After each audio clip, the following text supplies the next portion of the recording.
Recently मैंने एक story पढ़ना खत्म करी। इस स्टोरी को मैं काफी टाइम से पढ़ना चाह रहा था, but I wasn't getting enough time, या फिर मैं किसी और स्टोरी किसी और बुक में बिजी हो जाता था। But recently I finished reading a story called Ramayan, and this video is all about that story. मतलब कि the review, summary and probably the lessons I learned from that story.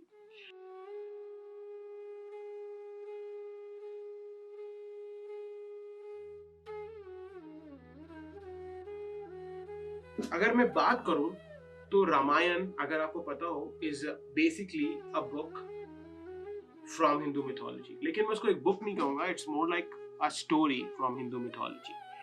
और अगर मैं रामायण की बात करूं तो इसके जो मेन कैरेक्टर्स हैं उसके अंदर हमारे पास आता है राम।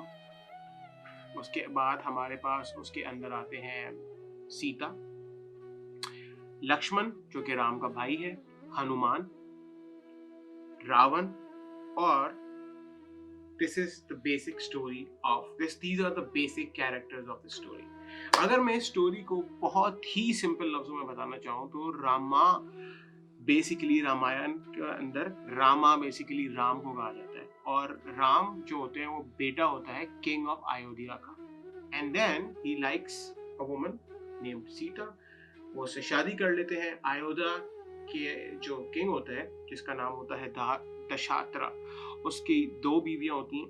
एक वो जो कि रामा की मदर होती हैं, और दूसरी कायली जो कि बेसिकली उसकी दूसरी बीवी होती है, और वो भारता की मदर होती है। तो बेसिकली रामा के अब्बा को, जो कि किंग ऑफ अयोध्या है, उसके ऊपर उनका एक छोटा सा कोई फेवर होता है जो उन्होंने अपनी वाइफ को करना होता है, और उस फेवर के अगेंस्ट वो ये कहती है कि I want you to banish Ram from here. ठीक है, मतलब कि आप राम को इस जगह से निकाल दें, इस महल से निकाल दें, और भारता को आप राम की जगह दे दें और वो बादशाह बन जाए। उसके बाद उसके अब्बा उसको निकाल देते हैं। रामा विद सीता और लक्ष्मण जाके रहना शुरू कर देते हैं एक अलग जगह में, और वो जिस जगह आके रहना शुरू करते हैं वहां पे काफी सारे इंस्टेंसेस होते हैं। बट इवेंचुअली रावण एक किंग होता है जो कि लंका का बादशाह होता है, और उस जगह से वो आता है।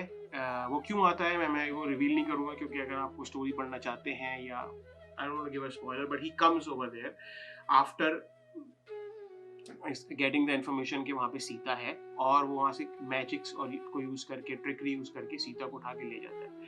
और रावण को पास एक स्पेशल उसको बेसिकली ऑफरिंग की गई होती है, और वो ये है कि उसको कोई बंदा, कोई खुदा और कोई स्पिरिट नहीं मार सकती। तो दैट इज वॉज, तो बेसिकली ही वॉज, आप सोचोगे ही इज बेसिकली इमॉर्टल, क्योंकि उसको कोई ह्यूमन नहीं मार सकता, कोई खुदा नहीं मार सकता, और कोई रूह नहीं मार सकती। He is immortal. तो ये सारी बात कहानी सिचुएशन होती है। उसके बाद जब राम को पता चलता है कि सीता किडनैप हो चुकी है, उसको रावण पकड़ कर ले जा चुका है, तो उसके बाद रावण एक आर्मी, सॉरी, उसके बाद राम एक आर्मी बनाता है, और उस आर्मी के अंदर एनिमल्स होते हैं, एंड मोर प्रोबेबली उसके अंदर मंकीज होते हैं, और उसकी हेल्प इसके अंदर हनुमान करता है जो कि एक वॉरियर होता है। And then eventually Ravan is killed, and Ram brought Sita back, and when he brought Sita back, उसके बाद सीता की अग्नि परीक्षा का टाइम आता है। अग्नि परीक्षा का मतलब है कि वो चेक करता है कि सीता वाज लॉयल और नॉट, उसके बाद पायस है, सीता पायस है या नहीं है।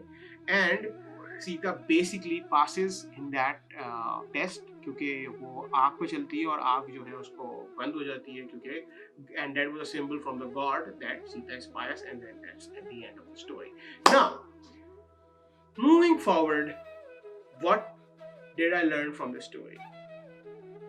The first and foremost thing I learned from this story is that जब भी आप किसी प्रॉब्लम में हो तो you have to think that there is a solution. मतलब the most important thing I learned कि this is nothing is impossible. Like when you read the story, आपको पता चलता है यार रावण का कोई क्या बिगाड़ सकता है। मतलब इसको इंसान नहीं मार सकते, इसको रूह नहीं मार सकती, इसको खुदा नहीं मार सकती, इसको कौन मार सकता है? Nothing is impossible.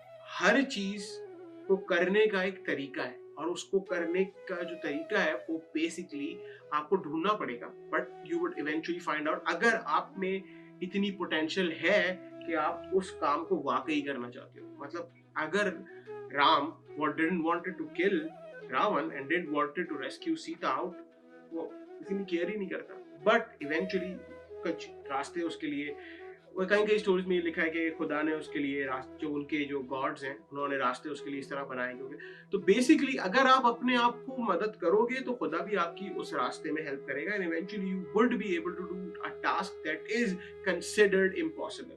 पहली बात। दूसरी बात है ट्रस्ट फैक्टर। और ट्रस्ट फैक्टर को आप कहोगे यार उसको तो अपनी बीवी पर ट्रस्ट ही नहीं था तो उसने अग्नि परीक्षा करवाई एंड ऑल दैट। जहां तक मैंने स्टोरी को पढ़ा है, and then I read multiple manuscript और फिर उसकी एक अंडरस्टैंडिंग, तो राम का कहना यह था कि मैंने अपनी बीवी को इसलिए टेस्ट नहीं कराया that I don't trust her, इसलिए करवाया क्योंकि I wanted to show the world that my wife is pure. क्योंकि बहुत सारे लोगों को सबूतों की बिना पे चीजें समझ आती हैं, that's a fact, so I like to correct. क्योंकि उसने दुनिया को ये बात प्रूव करनी थी कि she is pure. He trusted her and that is why he asked her to do that, कि जिसपे वो अग्नि परीक्षा होती है आग पे चलो, क्योंकि उसको पता था कि उसकी बीवी उसमें सक्सेसफुल होगी, वो उसका ट्रस्ट था उसके ऊपर। बट उसने दुनिया को भी ये बात साबित करनी थी कि मेरी बीवी जो है वो पायस है, इसीलिए उसने ये सबूत किया। क्योंकि दुनिया में हर किस्म के लोग मौजूद हैं, कुछ आपके वर्ड ऑफ माउथ पे यकीन कर लेते हैं, कुछ नीड्स अ विजिबल क्लू, कि नहीं यार विजिबल पता चले कि ऐसा हो रहा है। तो उन लोगों के लिए ये विजिबल क्लू था कि Sita was able to pass the test. अब जो दूसरी चीज इस स्टोरी के ऊपर कुछ हिंदू सेक्टर्स इस स्टोरी में ये बात अब भी जाके ऐड करते हैं, वो उसमें फेमिनिज्म का कॉन्सेप्ट ऐड करते हैं कि यार वो बेसिकली फेमिनिज्म के खिलाफ था कि वो औरत थी तो उसको टेस्ट देना पड़ा, तो मर्द था तो टेस्ट देना पड़ा। It's a whole big story, debate में नहीं पढ़ना चाहता, बट मैं सिर्फ स्टोरी को एनालाइज करके रिव्यू बताना चाहता हूँ कि तीसरी चीज मैंने पढ़ी इज इविल, एंड वो हर बंदे को पता है कि इविल चाहे कितना भी स्ट्रॉन्ग हो, no matter how strong evil is, it eventually is overshadowed by goodness. ठीक है, that is the moral of the story, कि no matter how powerful evil is, it is eventually overshadowed by goodness. फिर भारत था जिसको king बनाया था forcefully, he himself knew that he was wrong, his mother was wrong, तो उसने basically help करी। और जब उसने हेल्प करी तो उसने बेसिकली ये किया कि जब वो उसका बादशाह मर जाता है, जो राम का जो अब्बा होता है, जब वो मर जाता है तो वो खुद इवेंचुअली अपनी उस राम की चप्पलें मार देता है, just to show everybody that basically the true king is Ram and not him. तो वो उसको उसके भाई पे ट्रस्ट फैक्टर था। मैं ये नहीं कह सकता कि एक फैमिली में झगड़े लड़ाइयाँ नहीं हो सकती, but there was trust factor, and इसलिए उसने अपने भाई को, एंड ही न्यू दैट उसको जेलसी नहीं थी अपने भाई से, तो इसलिए उसने अपनी सीट गिव अप करने का कह दिया। So there are lot of multiple factors, there are a lot of manipulators, लेकिन eventually आपको अगर सच्चाई समझ आ जाती है तो that is also an important factor. That is one thing I learned from the story. The last thing that I learned from this story is about आपकी bravery तब काम आती है when you are intelligent. Ram was brave, but he was intelligent too, and that is why he did not just use his force to try to end Ravan. वरना story का output कुछ और भी हो सकता था, but he try to use his intelligence and his bravery together. तो अगर आप सिर्फ ब्रेव हो and you are brainless, it's useless. अगर आप सिर्फ इंटेलिजेंट हो और ब्रेनलेस और ब्रेव नहीं हो, देन इट्स आल्सो यूजलेस। आपकी ऐसी इंटेलिजेंस का कोई फायदा नहीं है जिसके बारे में आप ब्रेव ना हो। You are not brave enough to practice your intelligence is useless. क्योंकि कभी कभार जिंदगी में ऐसे बहुत सारे मौके आते हैं जहां पे आपकी इंटेलिजेंस ओवरशैडो करती है बहुत सारे लोगों को जिनके नीचे आप होते हैं, and then it is your bravery that has to outshine those people. मतलब अगर आप ब्रेव हो and you are not capable enough to prove yourself right, not brave enough कि आप अपनी बात उन लोगों के सामने रख सको जो आपसे कम इंटेलिजेंट है, and they are overshadowing you just because they are in a higher position from you, then you are stupid. So आपकी ऐसी इंटेलिजेंस का कोई फायदा नहीं। और अगर आप ब्रेव हो और आप बस ब्रेव हो, you do not use your brain, आप बस ब्रेव हो, एंड दैट्स स्टूपिड। उसकी वजह क्या है कि अगर हम लोग इसी स्टोरी को यूज करें, अगर राम इंटेलिजेंट नहीं होता and he was just brave, तो वो जाके लड़ना शुरू कर देता रावण से, ठीक है, बट उस तरह से रावण नहीं मरता, राम मर जाता और स्टोरी खत्म, एंड अलग हो जाता। तो basically he was intelligent and he was brave. That is why he was able to fight the battles. So the most important thing is that you have to be brave with intelligence. Or if you're intelligent and you think you are intelligent, you have to be brave enough to use your intelligence. दोनों में से एक की अगर कमी है तो अगर आप ब्रेव हो तो इंटेलिजेंस नहीं हो तो ब्रेवरी का फायदा नहीं, और अगर आप इंटेलिजेंट हो और ब्रेव नहीं हो तो ऐसी इंटेलिजेंस का फायदा नहीं है। एंड ऑन दिस नोट के इस स्टोरी से मुझे जो 3 चीजें समझ आई हैं वो आपको भी शायद समझ आई हो। I would like to end it.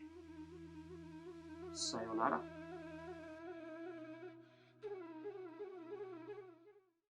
अब बहुत सारे लोग कहेंगे यार आपने रामायण की स्टोरी क्यों सुनाई है, रामायण की स्टोरी से सुनाइए। कहानी कहानी होती है और कहानी को